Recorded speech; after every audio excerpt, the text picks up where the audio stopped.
বরফকলে কারখানা থেকে বিষাক্ত অ্যামোনিয়া গ্যাস লিকের ঘটনায় আতঙ্ক ছড়িয়েছে নৈহাটির রাজেন্দ্রনগর এলাকায়। এই ঘটনার জেরে অসুস্থ হয়ে পড়েছেন এলাকার অনেকে। স্থানীয় সূত্রে জানা গিয়েছে, রাজেন্দ্রনগর এলাকার বরফ তৈরির ওই কারখানায় ভিতরে অ্যামোনিয়া গ্যাসের একটি ট্যাঙ্ক রয়েছে। রবিবার গভীর রাতে কোনোভাবে সেই ট্যাঙ্কে ছিদ্র হয়ে গিয়ে বিষাক্ত গ্যাস বেরোতে থাকে। ক্রমে অ্যামোনিয়ার বিষ গোটা এলাকায় ছড়িয়ে পড়ে। অনেকে শ্বাসকষ্ট শুরু হয়। ঝাঁঝালো গন্ধে শ্বাসকষ্ট থেকে মুক্তি পেতে অনেকে ভিজে কাপড় নাকে মুখে দেন। রাতেই খবর দেওয়া হয় পুলিশ ও দমকলে। ঘটনাস্থলে পৌঁছে যুদ্ধকালীন পরিস্থিতিতে কাজ শুরু করে দেয় দমকল বাহিনী। ওই ট্যাঙ্ক থেকে গ্যাস লিক বন্ধের চেষ্টা করেন তারা। সোমবার সকালেও কোনোভাবে গ্যাস লিক বন্ধ করা যায়নি বলে খবর।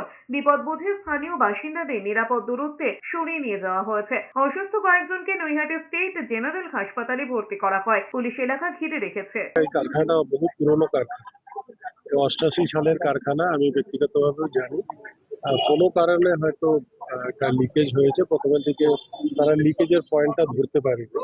রাতভর তারা বারবার রাতভর কাজ করেছে। এখন সে পয়েন্টটা ধরে নিয়েছে, সেটাকে রেনুভেট করছে।